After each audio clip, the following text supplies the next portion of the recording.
Hello guys, നമ്മളിപ്പോൾ കുറച്ച് നാളായി വണ്ടി എടുത്തിട്ട് ഒരു ചെറിയ സീൻ ഉണ്ടായിരുന്നു. അതായത് നമ്മളുടെ വണ്ടി 9-ാം തീയതി ഈ മാസം ജനുവരി 9, 2026 വണ്ടി ഒന്ന് ഇടിച്ചെന്ന് വെച്ചാൽ വേറൊന്നുമല്ല, നമ്മൾ സിഗ്നലിൽ നിർത്തിയ സമയത്ത് പുറകിൽ നിന്ന് ഒന്നൊരു ഓട്ടോറിക്ഷ ഇടിച്ച് കയറ്റിയതാണ്.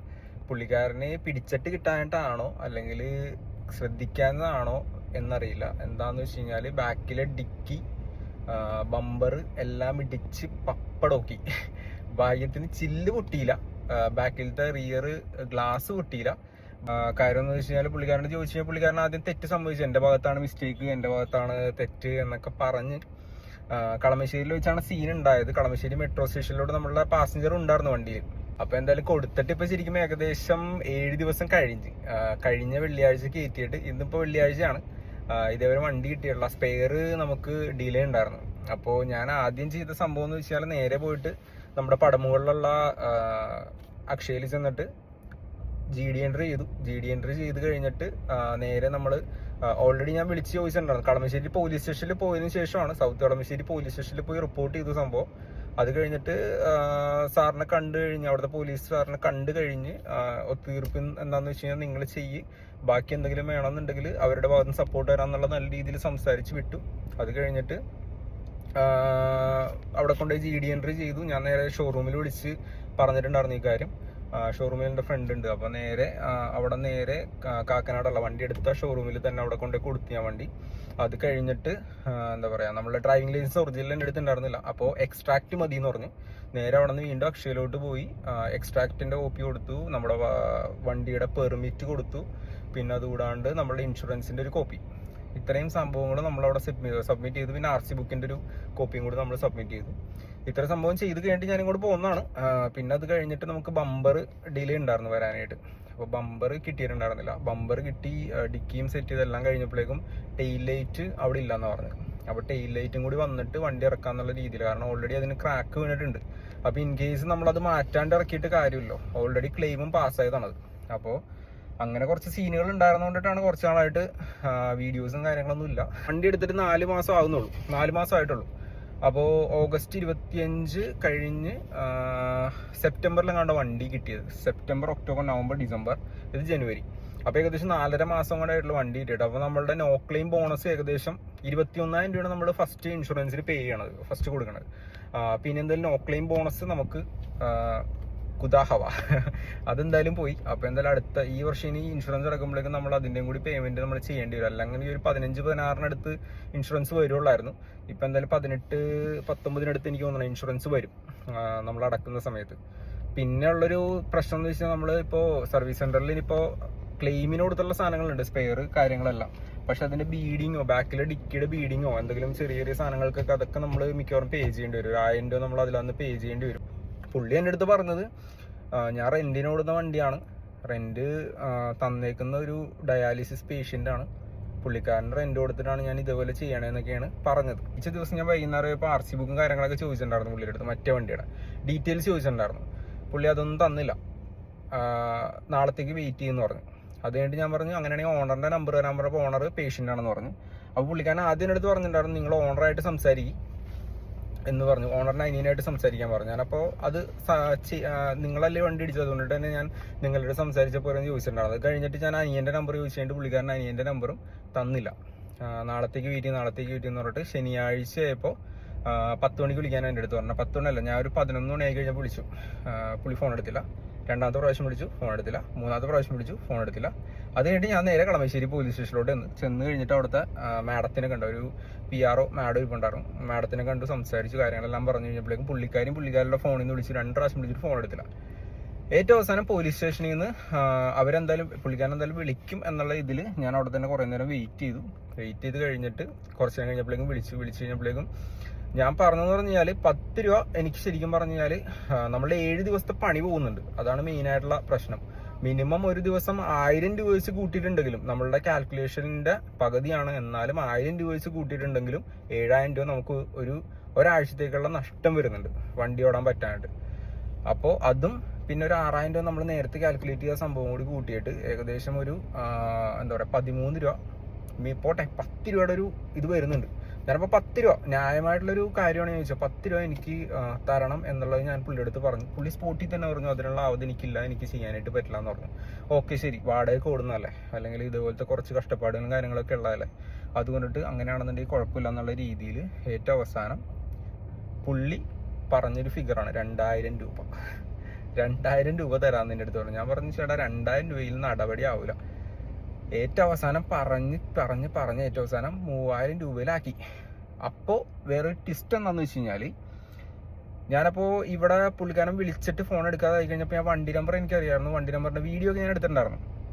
അപ്പോൾ അത് വെച്ചിട്ട് ഞാൻ നേരെ പോലീസ് സ്റ്റേഷനിൽ നിന്നിട്ട് അവരുടെ ഡിവൈസ് ഉണ്ടല്ലോ, നമ്മുടെ പെറ്റിയൊക്കെ അടിക്കുന്ന സംഭവം ഉണ്ടല്ലോ, അതിലത് ചെക്ക് ചെയ്ത് നോക്കി കഴിഞ്ഞപ്പോഴേക്കും പേര് കിടക്കുന്നത് പുള്ളിയുടെ തന്നെയാണ്. അതായത് നമ്മളെ വണ്ടി ഇടിച്ച ആൾ നമ്മളുടെ അടുത്ത് പറഞ്ഞത് റെന്റിന് ഓടുന്ന വണ്ടിയാണെന്ന് പറഞ്ഞിട്ട് ഡീറ്റെയിൽസ് കിടക്കുന്നത് പുള്ളിയുടെ വണ്ടിയാണ്. അപ്പം ഞാൻ ഈ കാര്യം ഈ 3000 രൂപ എന്നുള്ളൊരു സംഭവം ഫിക്സ് ചെയ്ത സമയത്ത്, അത് പറഞ്ഞ സമയത്ത് ഞാൻ പുള്ളിയുടെ അടുത്ത് ഞാൻ ചോദിച്ചു, നിങ്ങളുടെ പേര് തന്നെ ആളുടെ ഇവിടെ കിടക്കുന്നത്, അപ്പോൾ വണ്ടി ആരുടെയാണെന്ന് ചോദിച്ചു. അപ്പോൾ വണ്ടി പറയണ വണ്ടി എൻ്റെ കസിൻ്റെ തന്നെയാണ്, അതായത് എൻ്റെ ബന്ധുവിൻ്റെ തന്നെയാണ്. അപ്പോൾ ഞാൻ ചോദിച്ചു, ഇന്നലെ അപ്പോൾ എസ് ഐയുടെ മുമ്പിൽ വെച്ചിട്ട് പറഞ്ഞത് വാടകയ്ക്ക് ഓടുകയാണെന്നാണല്ലോ, ഓടുന്ന ഓണറിൻ്റെ എന്താ പറയുക വണ്ടി ഓണറിൻ്റെ പേരിലാണ് വണ്ടി, ആ ഓണർ ഡയാലിസിസ് പേഷ്യൻ്റാണ്, ഇങ്ങനെയൊക്കെയുള്ള പറഞ്ഞെന്ന് ചോദിച്ചു. പറഞ്ഞു മോനെ അത് പെട്ടെന്നത് പറഞ്ഞു പോയതാണ്, അത് വേറൊരു ഇതുമില്ലാത്ത കൊണ്ടിട്ട് പറഞ്ഞതാണ്, അങ്ങനെയാണ് ഇങ്ങനെയാണെന്നൊക്കെയുള്ള കാര്യങ്ങൾ. അപ്പം ഞാനും ഒറ്റക്കാരും ഞാൻ പറഞ്ഞുള്ളൂ. ചേട്ടനും മക്കളുണ്ട്, ചേട്ടനും വണ്ടിയോടുമാണ്. ഈ ചേട്ടൻ്റെ ഓട്ടോറിക്ഷ ഓടുകയാണെന്നുണ്ടെങ്കിൽ പുറകിൽ വന്നൊരു സൈക്കിളുകാരന് ഇടിച്ചൊരു 5000 രൂപ നഷ്ടം ഉണ്ടാക്കിയിട്ട് അതിൽ പുള്ളിക്കാരൻ്റെ 500 രൂപ തന്നു കഴിഞ്ഞാൽ എങ്ങനെയായിരിക്കും, അതേപോലത്തെ വിഷമമാണ് എനിക്കും ഉണ്ടായിട്ടുള്ളത്. മനസ്സിലായില്ലേ? ചേട്ടനിപ്പോൾ അബദ്ധത്തിലാണെന്നുണ്ടെങ്കിൽ കൂടി എനിക്ക് വന്നിട്ടുള്ള നഷ്ടം എന്ന് പറഞ്ഞാൽ ചെറുതല്ല. ഒരാഴ്ച വീട്ടിലിരിക്കാന്ന് പറഞ്ഞാൽ വേറെ പണിയൊന്നും ഇല്ലാത്തത് കൊണ്ടിട്ട് തന്നെ പെട്ടുപോകും. അപ്പോൾ ഞാൻ ഇത്രേ പറയാനുള്ളൂ. സംഭവം വണ്ടി ഓടിക്കുന്ന സമയത്ത് ശ്രദ്ധിച്ച് ഓടിക്കുക. നമ്മളുടെ ഭാഗത്ത് ഇപ്പോൾ പോലീസ് സ്റ്റേഷനിൽ ചെന്ന് കഴിഞ്ഞപ്പോഴേക്കും പുള്ളിക്കാരൻ പറഞ്ഞ് ഇത്രേ ഉള്ളൂ. അതായത് പുള്ളി അയ്യവാന്നുള്ള രീതിയിൽ വന്നു കഴിഞ്ഞപ്പോഴേക്കും പുള്ളിക്കാരൻ പറഞ്ഞു ആരുടെ വണ്ടിയിലെ വണ്ടി ഇടിച്ചതെന്ന് ചോദിച്ചു. ഞാൻ പറഞ്ഞു സാർ എൻ്റെ വണ്ടി ഫ്രണ്ടിൽ കിടക്കുമായിരുന്നു, പുറകെ കൊണ്ടുപോയി ഇടിച്ചാണ് ഈ ഓട്ടോറിക്ഷ എന്ന് പറഞ്ഞു. അപ്പം തന്നെ എടുത്ത വായിക്ക് പുള്ളിക്കാരൻ മറ്റേ ഡ്രൈവറിൻ്റെ അടുത്ത് ചോദിച്ച ഒറ്റക്കാരുള്ളൂ. ഫ്രണ്ടിൽ പോണ ആള് ഡാൻസ് കളിക്കും, ചിലപ്പോൾ വണ്ടി സഡൻ സ്റ്റോപ്പ് ഇടും, ചിലപ്പോൾ വളയ്ക്കും തിരിക്കും, എന്ത് വേണമെങ്കിലും ചെയ്യും. ചിലപ്പോൾ പെട്ടെന്ന് വളച്ച് തിരിച്ചിട്ട് നേരെ കൊണ്ടിട്ട് ഒരു സ്റ്റോപ്പം കൊണ്ട് അടിക്കും ടേണിൽ. ബാക്കിൽ വന്ന ആളാണ് വണ്ടിയുടെ പുറകിൽ ഇടിച്ചതെന്നുണ്ടെങ്കിൽ ഫുള്ള് ഉത്തരവാദിത്വം ബാക്കിലൊന്നും ഇടിച്ചവന് തന്നെയാണ് വെക്കിയത്. അപ്പോൾ അങ്ങനെയുള്ള കാര്യങ്ങളാണ്. അപ്പോൾ നമ്മൾ വണ്ടി ഓടിക്കുമ്പോൾ സൂക്ഷിച്ച് ഓടിക്കുക. നമ്മുടെ മുന്നിൽ പോകുന്ന ആളും ചിലപ്പോൾ കഷ്ടപ്പെട്ട് ജീവിക്കുന്നതായിരിക്കും, ചിലപ്പോൾ ഉപജീവന മാർഗം അത് മാത്രമായിരിക്കും. അപ്പോൾ അങ്ങനെയുള്ള കാര്യങ്ങൾ കൂടി മനസ്സിലാക്കിയിട്ട് വണ്ടി എടുത്ത് ഓടിക്കുക എന്നുള്ളത് മാത്രമേ എനിക്ക് പറയാനായിട്ടുള്ളൂ. ഒന്നല്ലെങ്കിൽ ഇടിച്ചു കഴിഞ്ഞാൽ മാന്യമായിട്ടുള്ള രീതിയിൽ എന്തെങ്കിലും ചെയ്തു കൊടുക്കുക എന്നുള്ളൊരു കാര്യം കൂടെ ഉള്ളത്. മാന്യമായിട്ടുള്ള രീതിയിൽ എന്തെങ്കിലും ചെയ്തു കൊടുക്കുക, അല്ലാണ്ട് നമ്മൾ പാവപ്പെട്ടവരാണ് അതുകൊണ്ടിട്ട് എനിക്കൊന്നും തരാനായിട്ട് പറ്റില്ല. പുള്ളിക്കാരൻ എന്നിട്ട് പറഞ്ഞൊരു കാര്യമുണ്ട്, അങ്ങനെയാണെന്നുണ്ടെങ്കിൽ കേസിന് പൊക്കോളാനായിട്ടാണ് ഓണർ പറഞ്ഞേക്കണേ എന്നുള്ളത്. അപ്പം ഞാൻ ഇത്ര ചോദിച്ചുള്ളൂ, ആ ലൈനിലാണെന്നുണ്ടെങ്കിൽ ചേട്ടൻ ആ ലൈനിൽ അങ്ങോട്ട് മൂവ് ചെയ്യും, ഞാൻ ബാക്കി എന്താണെന്ന് വെച്ച് കഴിഞ്ഞാൽ ഞാൻ തനിക്കുള്ള തരാമെന്ന് ഞാൻ പറഞ്ഞു. അപ്പം തന്നെ പുള്ളി പറഞ്ഞു അയ്യോ ഞാൻ അങ്ങനെയല്ല മോനെ വിചാരിച്ചു, അങ്ങനെയാണ് ഇങ്ങനെയാണ് മറ്റാണ് മറിച്ചാണെന്നൊക്കെയുള്ള ഡയലോഗൊക്കെ കുറച്ചടിച്ചു. അപ്പം എന്തായാലും പോയപ്പോൾ ആർക്ക് പോയി, നമുക്ക് പോയി. പുള്ളിയുടെ വണ്ടിക്ക് ചെറിയൊരു ഡെന്റ് ഉണ്ട്. പുള്ളിക്കാരൻ വണ്ടി ഓടിച്ചു തന്നെയാണ് കളമശ്ശേരി പോലീസ് സ്റ്റേഷനിൽ എത്തിയത്. അത് കഴിഞ്ഞിട്ട് പുള്ളി പറഞ്ഞു വെച്ചാൽ വണ്ടി ഓടിക്കാൻ പറ്റൂല, കെട്ടി വലിച്ച് പോകണമെന്നൊക്കെയാണ് പറയുന്നത്. അതൊക്കെ കഥയാണ്. സംഭവം വണ്ടി ഓടിച്ചുകൊണ്ട് തന്നെയാണ് അവിടെ നിന്നും പോയത്. വണ്ടി ഓടിച്ചുകൊണ്ട് തന്നെയാണ് നമ്മുടെ ഇടിച്ച സ്പോട്ടിൽ നിന്ന് കളമശ്ശേരി പോലീസ് സ്റ്റേഷൻ വരെ വന്നത്. ഫോർക്കിന് അതിന് എന്തെങ്കിലും ബെൻഡ് ഉണ്ടോയെന്ന് അറിയില്ല വണ്ടിയുടെ ഫ്രണ്ടിലത്തെ. എന്തായാലും വണ്ടി ഇങ്ങനെ ചാടുന്നുണ്ടെന്ന് പറഞ്ഞു. അതെന്തായാലും ചെറിയ ബെൻഡോ കാര്യങ്ങൾ എന്തെങ്കിലുമൊക്കെ ഉണ്ടാവും. എന്നാലും വേറെ ഡെന്റ് കാര്യങ്ങളൊക്കെ എന്ന് പറഞ്ഞാൽ വളരെ ചെറിയൊരു ഡെന്റ് മാത്രമേ വന്നിട്ടുള്ളൂ, വേറെ ഇതൊന്നുമില്ല. ഫ്രണ്ടിലത്തെ മഡ് ഗാർഡ് കൂട്ടിയുണ്ട്, അതിനധികം പൈസ ഒന്നുമില്ല. ഇനിയിപ്പോൾ കേസിന് പോയി കഴിഞ്ഞാൽ നമ്മൾ വീണ്ടും വണ്ടി അവിടെ ഇവർ MVD അല്ലെങ്കിൽ പോലീസുകാരൊക്കെ വന്ന് ചെക്ക് ചെയ്യണവരെ നമ്മൾ വീണ്ടും ഹോൾഡ് ചെയ്യേണ്ടി വരും, പണികളും കാര്യങ്ങളൊക്കെ. അപ്പോൾ അങ്ങനെ ഉള്ളതുകൊണ്ടിട്ടാണ് ജസ്റ്റ് ആ പരിപാടിക്ക് നിൽക്കാതിരുന്നത്. പിന്നെ അതിനുള്ള സമയം നമ്മുടെ പോവും, അല്ലാണ്ട് വേറെ സംഭവങ്ങളൊന്നുമില്ല. അപ്പോൾ അതുകൊണ്ട് തന്നെ എന്താ കിട്ടുകയെന്ന് വെച്ച് കഴിഞ്ഞാൽ അത് കിട്ടി അങ്ങോട്ട് ഒഴിവാക്കുക എന്നുള്ളൊരു കാര്യം ഉണ്ടായിരുന്നുള്ളൂ. അപ്പോൾ എന്തായാലും നോക്കാം. അപ്പോൾ ഇനി എന്തായാലും വണ്ടി കിട്ടിയതിന് ശേഷം ബാക്കി നമുക്ക് വീഡിയോസ് എല്ലാം തുടരാം. ഓക്കെ, അപ്പോൾ നടന്നുകൊണ്ടിരിക്കുകയാണ് ഷോറൂം. എന്തായാലും നടന്നോടെത്താം. ഇങ്ങോട്ടേക്ക് ബസ് റൂട്ട് ഇല്ലാത്ത കൊണ്ടിട്ട് നമ്മൾ പതുക്കെ കുന്നുമ്പുറം ഇറങ്ങിയിട്ട് നേരെ അവിടുന്ന് കുറച്ചുള്ളൂ ഇങ്ങോട്ട് നടക്കാനായിട്ട്, ഒരു 1/2 കിലോമീറ്റർ. അങ്ങോട്ട് പതിക്കെ നടന്ന് ചെല്ലുക, ഷോറൂമിൽ നിന്ന് വണ്ടി എടുക്കുക. 9 ദിവസം കേട്ടോ കറക്റ്റായിട്ട് വണ്ടി കിട്ടിയത്. കറക്റ്റ് കഴിഞ്ഞ 9-ാം തീയതി എന്ന് പറയുമ്പോഴേക്ക് വെള്ളിയാഴ്ചയാണ്. കഴിഞ്ഞ വെള്ളിയാഴ്ച ടു ഇന്നലെ വരെ, അപ്പോൾ 8 ദിവസമായി. ഇന്ന് ശരിക്കും പറഞ്ഞത് 9-ാമത്തെ ദിവസം ഉണ്ടാവും, ശനിയാഴ്ചയാണ്. ഇന്ന് 18-ാം തീയതി ഉണ്ടോ, ശരിക്കും പറഞ്ഞാൽ 9 ദിവസമായി. കറക്റ്റ് 9-ാം ദിവസമാണ്. എന്തായാലും പറഞ്ഞിട്ട് കാര്യമില്ലല്ലോ, നമുക്ക് എടുക്കാം. അപ്പോൾ നമ്മുടെ വർക്ക് കഴിയുമ്പോഴുള്ള ലുക്ക് ഇതാണ്. അത്യാവശ്യം ബാക്കിലെ സംഭവങ്ങളെല്ലാം സെറ്റാക്കിയിട്ടുണ്ട്. ബമ്പറിൽ നമ്മളുടെ ക്യാമറ റീഫിക്സ് ചെയ്തിട്ടുണ്ട്. ഇപ്പോൾ എല്ലാം സെറ്റാക്കി നല്ല നീറ്റ് വർക്കാണോ, നീറ്റായിട്ട് വർക്കുകൾ കാര്യങ്ങളെല്ലാം കംപ്ലീറ്റ് ചെയ്തിട്ടുണ്ട്. ഓക്കെ, ഇതാണപ്പോൾ ലുക്ക് അവസാനത്തെ. ഷോറൂമിൽ നിന്ന് നേരെ ഇപ്പോൾ എടുത്തേ ഉള്ളൂ. ഷോറൂമിൽ നിന്ന് നേരെ ഇനി പോണത് എടപ്പള്ളിയിലോട്ടാണോ. എടപ്പള്ളിയിൽ പോയി ഒന്ന് വെഞ്ചരിച്ചിട്ട് വേണം വണ്ടി നമുക്ക് ഇറക്കാനായിട്ട്. അപ്പോൾ പള്ളിയിൽ വെഞ്ചിരിപ്പ് സ്റ്റാർട്ട് ചെയ്തിട്ടുണ്ട്, അച്ഛൻ വന്നിട്ടുണ്ട്. അപ്പോൾ എന്തായാലും കുറച്ചധികം വണ്ടികളുണ്ട്, നമുക്ക് വെയിറ്റ് ചെയ്യണം. അപ്പോൾ ഇത് കഴിഞ്ഞിട്ട് ഇനി ബാക്കി കാര്യങ്ങൾ. ഗൈസ്, അപ്പോൾ നമ്മളുടെ പരിപാടികളൊക്കെ കഴിഞ്ഞ് നമ്മൾ വീട്ടിലെത്തിയിട്ടുണ്ട്. അപ്പോൾ ഇതിൽ എനിക്ക് ശരിക്കും പറഞ്ഞാൽ ഇൻഷുറൻസിൽ ശരിക്കും പറഞ്ഞാൽ ചിലവായതെന്ന് പറഞ്ഞു കഴിഞ്ഞാൽ ഒരു 500 രൂപയാണ് ചിലവായത്. സംഭവം എന്താണെന്ന് വെച്ച് കഴിഞ്ഞാൽ, നമ്മൾ നോർമലി ഇൻഷുറൻസ് എടുക്കുന്ന സമയത്ത് ഇതുണ്ടോ, ഇവിടെ കൺസ്യൂമബിൾ ആഡ് ഓൺ എന്ന് പറഞ്ഞൊരു സംഭവമുണ്ട്. ഈ കൺസ്യൂമബിൾ ആഡ് ഓൺ എന്ന് പറഞ്ഞു കഴിഞ്ഞാൽ നമ്മളുടെ ഈ വണ്ടികൾ ഞാൻ പറഞ്ഞു തന്നില്ല, അതായത് ജസ്റ്റ് മെയിനായിട്ടുള്ള പാർട്ട്, നമ്മളുടെ ഏതാണോ ഡാമേജ് ആയിട്ടുള്ള പാർട്ട്, അതുകൂടാണ്ട് അതിനകത്ത് ബീഡിങ്ങുകൾ, പിന്നെ ഈ ക്ലിപ്പുകൾ, അതേപോലത്തെ ചെറിയ ചെറിയ സാധനങ്ങളുണ്ട്. അതും ചിലപ്പോൾ നമുക്ക് ക്ലെയിമിൽ ആഡ് ആയെന്ന് വരില്ല. അപ്പം നമ്മൾ ഇൻഷുറൻസ് എടുക്കുന്ന സമയത്ത് തന്നെ ഈ കൺസ്യൂമബിൾ ആഡ് ഓൺ എന്ന് പറഞ്ഞിട്ടുള്ള സംഭവം കൂടി അതിനകത്ത് ആഡ് ചെയ്തിട്ടുണ്ടെങ്കിൽ നമുക്ക് അതിൻ്റെ പൈസയും വരില്ല കേട്ടോ. അപ്പോൾ അങ്ങനെ ഒരു ഇതും കൂടി കിട്ടി. നോർമലി ഒരു 750 റുപ്പീസിനടുത്തൊക്കെയാണ്, 750 റുപ്പീസിനടുത്താണ് വരേണ്ടതെന്ന് പറഞ്ഞത്. അപ്പോൾ അതിനകത്തൊരു 250 രൂപയും കൂടി നമുക്ക് കുറവ് ആയിട്ടുണ്ട്. കാരണം എന്ന് വെച്ചാൽ ആ ക്ലിപ്പുകളുടെ എമൗണ്ട് ഒന്നും നമുക്ക് അതിനകത്ത് ആഡ് ആയിട്ടില്ല. നമ്മളുടെ ഏകദേശം മാറ്റിയിട്ടുള്ള സാധനങ്ങൾ ഇത്രയും സാധനങ്ങളുണ്ട് റീപ്ലേസ്മെൻറ്റ് ഇതിൽ വന്നിട്ടുള്ളത്.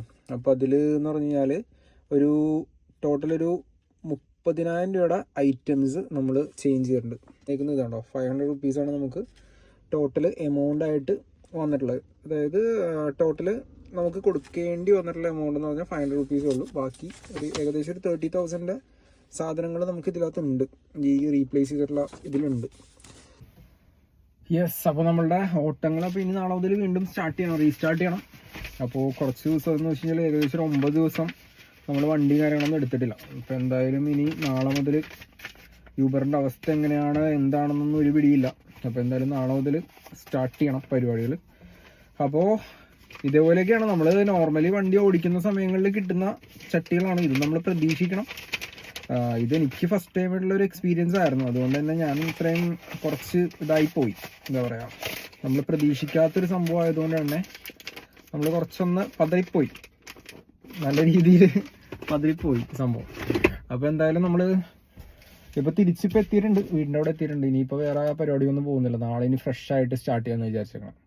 അപ്പോൾ റിയർ ബമ്പറിൽ ഞാൻ വിചാരിച്ച ക്യാമറ ഫിറ്റ് ചെയ്തിട്ടുണ്ടായിരുന്നു. ക്യാമറ അടിച്ചു പോയി എന്നാണ് ഞാൻ വിചാരിച്ചത്. പക്ഷേ ക്യാമറക്ക് കുഴപ്പമൊന്നും ഉണ്ടായിരുന്നില്ല കേട്ടോ. ക്യാമറ ഞാനത് വണ്ടി ഷോറൂമിൽ കൊണ്ടിട്ട സമയത്ത് ഒരു വെട്ട് പോലെ ഇങ്ങനെ കാണിച്ചിട്ടുണ്ടായിരുന്നു. അത് പൊടിയായിരുന്നു. ഞാനപ്പോൾ അവിടെ ചെന്നപ്പോൾ തുടച്ച് കളഞ്ഞായിരുന്നത്. അപ്പോൾ ക്യാമറ ജസ്റ്റ് നോക്കിയപ്പോൾ റിവേഴ്സ് ഇട്ടൊക്കെ നോക്കിയപ്പോൾ ക്യാമറ വർക്ക് ചെയ്യുന്നുണ്ടായിരുന്നു. അപ്പോൾ തിരിച്ചവർ പിടിപ്പിക്കുമെന്ന് ഞാൻ വിചാരിച്ചില്ല. നോർമലി ആ ഷോറൂമിൽ നിന്ന് ഇതേപോലെ ഹോളിലടിപ്പിച്ച് അവർ പിടിപ്പിച്ചെന്ന് തരുമെന്ന് ഞാൻ വിചാരിച്ചില്ല. പക്ഷെ നമുക്കത് പിടിപ്പിച്ചു തന്നിട്ടുണ്ടായിരുന്നു. അപ്പോൾ എന്തായാലും അടുത്ത നെക്സ്റ്റ് പരിപാടി എന്ന് പറഞ്ഞു കഴിഞ്ഞാൽ തിങ്കളാഴ്ച തന്നെ നമ്മൾ പോയിട്ട് ഒരു ഡാഷ് ക്യാം ഫിറ്റ് ചെയ്യാൻ പോകണം കേട്ടോ. അത് അത്യാവശ്യം വേണ്ടൊരു സംഭവം കേട്ടോ. നമ്മളുടെ വണ്ടികളിലെല്ലാം ഏറ്റവും അത്യാവശ്യമായിട്ട് വേണ്ടൊരു സംഭവമാണ് ഡാഷ് ക്യാം. ഇത്രയും നാളായിട്ട് ഞാനിത് വെച്ചിട്ടുണ്ടായിരുന്നില്ല. ഇതുവരെ ഇങ്ങനൊരു സീൻ കിട്ടുമെന്ന് നമ്മൾ പ്രതീക്ഷിച്ചില്ലല്ലോ. അപ്പോൾ എന്തായാലും നമ്മളുടെ ഭാഗത്തുനിന്ന് വന്ന മിസ്റ്റേക്ക് അല്ല, വേറൊരാളുടെ ഭാഗത്തുനിന്ന് വന്ന മിസ്റ്റേക്കാണ്. അതും പിന്നെ പറഞ്ഞിട്ട് നമ്മളിങ്ങനെ പറഞ്ഞുകൊണ്ടിരിക്കാൻ നല്ല കാര്യമില്ല. റോഡിൽ വണ്ടി ഇറക്കി കഴിഞ്ഞാൽ ഏത് നിമിഷം വേണമെന്നുണ്ടെങ്കിലും ആർക്ക് വേണമെങ്കിലും അബദ്ധം കാര്യങ്ങളൊക്കെ പറ്റാം. അപ്പോൾ സൂക്ഷിച്ച് വണ്ടി ഓടിക്കുക എന്നുള്ളത് മാത്രമേ നമുക്ക് ചെയ്യാനായിട്ടുള്ളൊരു കാര്യമുള്ളൂ. അപ്പോൾ എന്തായാലും നമുക്കിനി നാളെ തൊട്ട് വീണ്ടും സ്റ്റാർട്ട് ചെയ്യാം. അപ്പോൾ അതുവരെ എന്തായാലും ബൈ.